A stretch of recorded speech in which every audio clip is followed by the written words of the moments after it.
நடிகர் விஜய் தமிழ்நாட்டின் முதலமைச்சராக பதவியேற்கும் நாள்தான் எங்களுக்கு திருவிழா. இளைஞர்களுக்கு நல்ல வேலை வாய்ப்பு கொடுங்க. எல்லா ஃபேமிலியுமே ஹையில் வர மாதிரி ஏதாவது ஒன்று சப்போர்ட் பண்ணுங்கள் இளைஞர்களுக்கு.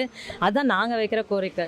வேறு எதுவுமே நீங்கள் பண்ண வேண்டாம். இலவசம் நம்மளுக்கு தேவையே கிடையாது. எல்லா மக்களுக்குமே ஈக்குவலாக ரைட்ஸ் கொடுத்து வேலை வாய்ப்பு கொடுத்தாலே போதும். அவங்கவுங்க எல்லாருமே டெவலப் ஆகிடுவாங்க. இதுதான் எங்கள் கோரிக்கை. என்னென்னா மெயினாக பெண்கள் பாதுகாப்பு. ஸோ என்னென்னா இந்த ரேப்பு அதெல்லாம் கொஞ்சம் இப்போ ரீசெண்ட் டைம்ஸில் கொஞ்சம் அதிகமாக இருக்குது.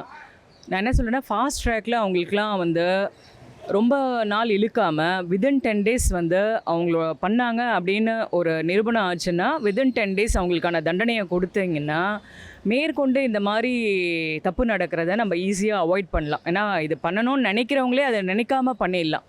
அது ஒன்று. இன்னொன்று ரோடு சில இடத்துலலாம் சரி கிடையாது. ஸோ டிரான்ஸ்போர்ட்டேஷன் நல்லா இருக்கணும். அதுக்கு தேவையானது பண்ணலாம். டோட்டலாக தமிழ்நாடை நெக்ஸ்ட் லெவலுக்கு கொண்டு போகலாம் விஜய் நினச்சா. சரிங்களா? இப்போ என்னென்ன கொண்டு வரலான்னா அவங்க தான் நல்லா ஐஏஎஸ் ஆஃபீஸர்ஸ் ஐபிஎஸ் ஆஃபீஸர்ஸ் வச்சு நல்லா பிளான் பண்ணி அடுத்த லெவலுக்கு கொண்டு போகிறதுக்கான முயற்சிகள் பண்ணலாம். கண்டிப்பாக லேடிஸ்க்கு கன்ஃபார்மாக சேஞ்சஸ் கொண்டு வருவாருன்னு நினைக்கிறேன். அவர் சொன்ன மாதிரியே எல்லா ஊக்கத்தொகையுமே கொடுப்பாருன்னு நினைக்கிறேன். ஸ்டடீஸ்க்கு இம்பார்ட்டன்ஸ் கொடுப்பாருன்னு நினைக்கிறேன். அதே மாதிரி விமன்ஸுக்கு எஸ்பெஷலி விமன்ஸ்க்கு சேஃப்டி ரொம்ப இதுவாக இருக்குல்ல, அது கண்டிப்பாக அவர் மாற்றுவாருன்னு நாங்கள் நினைக்கிறோம். விமன் கண்டிப்பாக பாதுகாப்பு கொண்டு தான் ஆகணும். ஏன்னா 2 வயசு இதுவே பண்ணுறாங்கன்னு போது எந்த பொண்ணுமே எந்த குழந்தைங்களுமே வெளியே போகாத சுச்சுவேஷன் வரும்போது இனிமேல் விஜய் சார் கண்டிப்பாக எல்லாத்தையுமே சேஞ்ச் பண்ணுவார்னு நாங்கள் கண்டிப்பாக நம்புகிறோம். எங்கள் எல்லா சப்போர்ட்டும் அவருக்கு இருக்கணும். இதே மாதிரி எப்போவுமே இருக்கணும். எல்லாத்தையுமே அவர் செஞ்சுட்டே இருக்கணும். நாங்கள் சப்போர்ட் பண்ணிகிட்டே இருப்போம் அவருக்கு. என்ன போதை கலாச்சாரம் ஒழிக்கிறேன்னு சொன்னாங்க. ஓகே, போதை கலாச்சாரம் அப்புறம் நிறைய பாதுகாப்பு பெண்கள் எங்கன்னா போய் ஒரு ஆப் இருக்கு. அந்த ஆப்பில் நீங்கள் கம்ப்ளைண்ட் ரைஸ் பண்ணுங்க. ஓகே, இதெல்லாம் உங்களுக்கு ஒரு இது கிடைக்கும். அதெல்லாம் அவர் பண்ணுவாருன்னு பார்க்குறீங்க. அந்த இது எப்படி நினைக்கிறீங்க? அதெல்லாம் கொண்டு வந்தால் தான் நம்மளால் வெளியே போக முடியும். அது அவர் பண்ணிட்டாருன்னா அவருக்கு ஒரு பெரிய ஹேண்ட்ஸ் ஆஃப். எங்கள் எல்லாருக்கும், எங்கள் பெண்கள் சார்பாக எல்லாருக்குமே அவருக்கு ஹேண்ட்ஸ் ஆஃப்.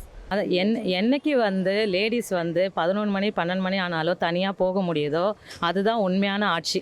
அந்த ஆட்சி இவர் கொடுப்பாருன்னு நாங்கள் நம்புகிறோம். கண்டிப்பாக கொடுத்தே ஆகணும். இதனால தான் அவங்களுக்கு நாங்கள் சப்போர்ட் பண்ணுறோம். வந்தே ஆகணும். சேஞ்சஸ் வரணும் சார். அதை எதிர்பார்த்து தான் மக்கள் அவருக்கு ஓட்டு போட்டிருக்காங்க. முக்கியமாக மக்கள் முடிவு பண்ணியிருந்தா மக்கள் தீர்ப்பே மகேசன் தீர்ப்புன்னு சொல்லியிருக்காங்க. அன்றைக்கி வந்தபோது எம்ஜிஆர் வந்தார். அந்த மாதிரி தான் அந்த மாதிரி இப்போ விஜய் வந்திருக்காரு. இன்னும் ஃபுல் இது வரணும். வந்ததுக்கப்புறம் தான் அவர் என்ன பண்ணுவார், என்ன எப்படி சமாளிக்க போகிறார். ஏன்னா அனுபவங்கிறது ஒன்று வேணும். முன் அனுபவம் எல்லாருக்கும் வேணும். இவருன்னு நான் பொதுவாக பேசலை. பொதுவாக எல்லாருக்கும் முன் அனுபவங்கிறது வேணும். பார்த்தா எல்லாம் நல்லது செய்வோம். நம்பிக்கை தான் எல்லாம். Trust is the life. Yeah, exactly. இப்போ வந்திருக்காரு சார். இப்போ உட்காரட்டும், என்ன பண்ணுறாருன்னு பார்க்கலாம். ஏன்னா நிதி நிலைமைலாம் மோசமாக இருக்குது. இவரும் இலவசம் நிறையா கொடுக்குறேன்னு சொல்லியிருக்காரு. அதெல்லாம் எப்படி சமாளிக்க போகிறாரு. அப்புறம் அனுபவம் வாய்ந்த இப்போ எல்லாம் சின்ன பசங்க அவர்கிட்ட இருக்கிறவங்களாம். எக்ஸ்பீரியன்ஸ்டு ஆள் யாருமே இல்லை எக்ஸப்ட் செங்கோட்டையும் தவிர. பார்க்கலாம் என்ன பண்ண போகிறாரு. 1 வாரம் நம்புகிறோம், அவ்வளோதான். நல்ல மக்கள் ஓட்டு போட்டிருக்காங்க. பெண்களுக்கு பாதுகாப்பு கொடுக்குறது நாங்கள் அதெல்லாம் நம்பி தான் ஓட்டு போட்டுக்கணும். அந்த ஆட்சி சரியில்லை, மாற்றிருக்கோம். இவர் என்ன பண்ணுறான்னு பார்க்கலாம். சென்டரோட எப்படி அட்ஜஸ்ட் பண்ணி போகிறாரு. சென்டரோட மோதுனா நடக்காது. ஏன்னா அவங்க நிதி அங்கேருந்தா வரணும். சும்மா எதுக்கு எடுத்தாலும் சென்டர் சொல்லக்கூடாது.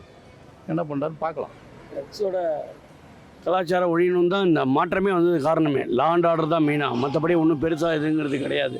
ஆமாம்.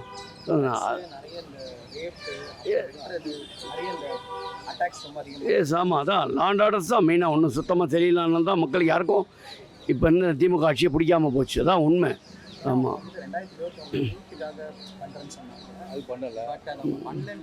இல்லை, அது கூட பெரிய இம்பேக்ட் கிடையாது. அது பெரிய இம்பேக்ட் கிடையாது. அதனால் முக்கியமாக ட்ரக்ஸு, கொள்ளை, கற்பழிப்பு, சின்ன குழந்தைய ரேப் பண்ணுறாங்க. அதுக்கெல்லாம் எந்த ஒரு ஆக்ஷன் எடுக்கல, எதுவும் பண்ணல. அது ரொம்ப கவர்மெண்ட் ஒன்றும் செய்ய முடியாது. அது சுப்ரீம் கோர்ட் ஆர்டரு. நீட்டை நீங்கள் எடுக்கணும்னா சுப்ரீம் கோர்ட் தான் போகணும். அதான் சும்மா ஏமாத்துற வேலைங்க. அதெல்லாம் நீட்டை ஒழிக்கணும்னா சுப்ரீம் கோர்ட் தான் போகணும். சுப்ரீம் கோர்ட் இல்லைன்னா இன்னொரு ஆட்சி, இவனுக்கு சாதகமான ஒரு ஆட்சி வரும்போது வேணால் மாற்றலாம். நிறைய எம்பிங்கெல்லாம் கையெழுத்து போட்டு அதுக்கெல்லாம் வாய்ப்பே கிடையாது. புதுவிதமான அரசியலாக இருக்குது. பார்க்கலாம் ஒரு மாற்றம். அதாவது நல்ல ஒரு வெல்கம்மிங் சைன் சொல்லுவாங்கள்ல, ஒரு நல்ல மாற்றத்தை நோக்கி போகிறது. இந்த ட்ரெண்ட் எப்படி போகுதுன்னு பார்க்கணும். தமிழ்நாட்டில் எல்லாமே மாற்றப்பட வேண்டும். ஒன்று கூட சரி கிடையாது. சிஸ்டமே சரி கிடையாது. இப்போ தளபதி தான் அந்த மாற்றத்தை இது இருக்கணும். ஃபஸ்ட்டு வந்து யூனிட்டை வந்து இது பண்ணுறேன்னு இருக்காரு. அது ஆமாம், மாதத்துக்கு அது ரொம்ப ஒரு வருகத்தக்கது நல்ல விஷயம் அது. ஏன்னா ஒரு 100 யூனிட்டுக்கு அப்புறம் போனாலே யூனிட் அதிகமாகிடுது.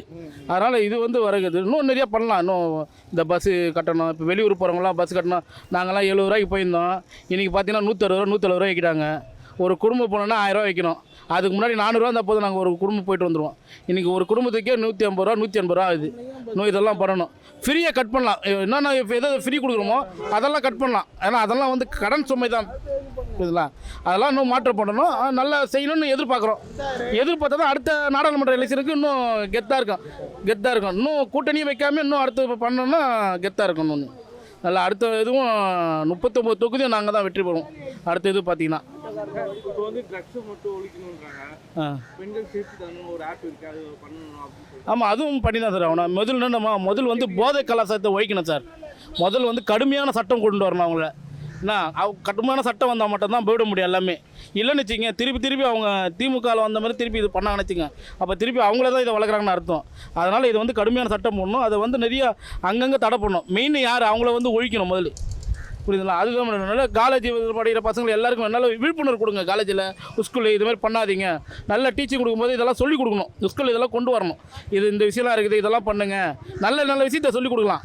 இன்னும் இந்த மாதிரி இருக்காங்க, இதெல்லாம் வந்ததுன்னா நீங்கள் வந்து அரசாங்கத்தை குறை சொல்லுங்கன்னு சொல்லி இது பண்ணலாம். போட்டு இதெல்லாம் பண்ணால் நல்லாயிருக்கும். நிறைய இந்த ட்ரக்ஸ் கலாச்சாரம் நிறைய. ஆமாம், இதனால தான் குற்றமே நடக்குது அதிகமாக.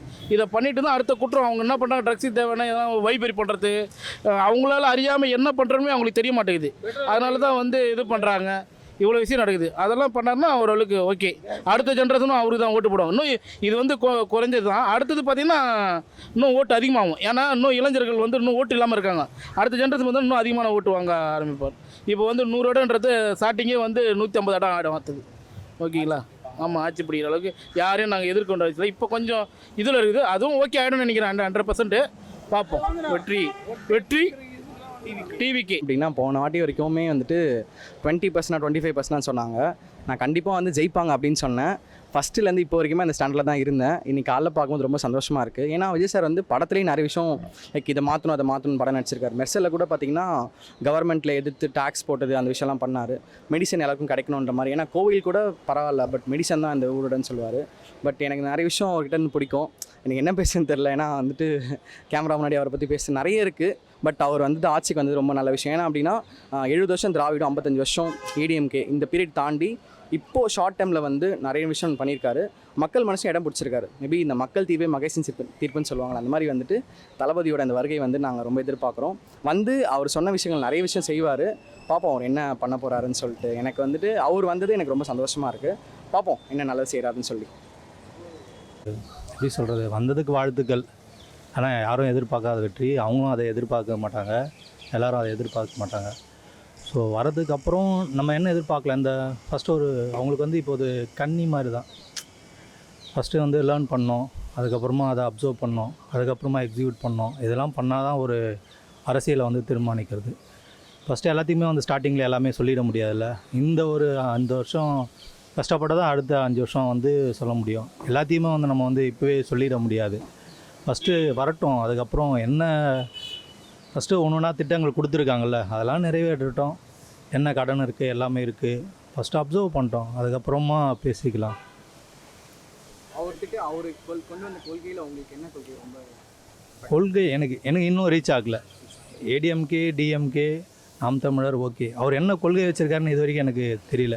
இன்னும் ப்ராப்பர் ப்ரெஸ் மீட் கொடுக்கல, எதுவுமே பண்ணலை. இன்னும் ஆமாம், அவர் ஸ்டார்ட் பண்ணது இன்னும் ப்ரெஸ் மீட் கொடுக்கல, எதுவுமே பண்ணலை, ப்ராப்பராக எதுவுமே சொல்லலை. எனக்கு இன்னும் கொள்கை சேரலை. நான் ப்ராப்பராக சொல்கிறேன். எனக்கு பொறுத்திருந்து பார்க்கலாம். சரி, தேங்க்யூ.